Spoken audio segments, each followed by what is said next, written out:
পূজা বাড়ি যাইবে না? হ্যাঁ জামু। তাহলে একটু সাজগোজ করো, লোকে দেখবো। কি দিয়া সাজুন?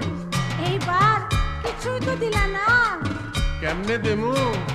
এবার পূজা বোনাসও পাইলাম না, তোমারেও কিছু দিতে পারলাম না।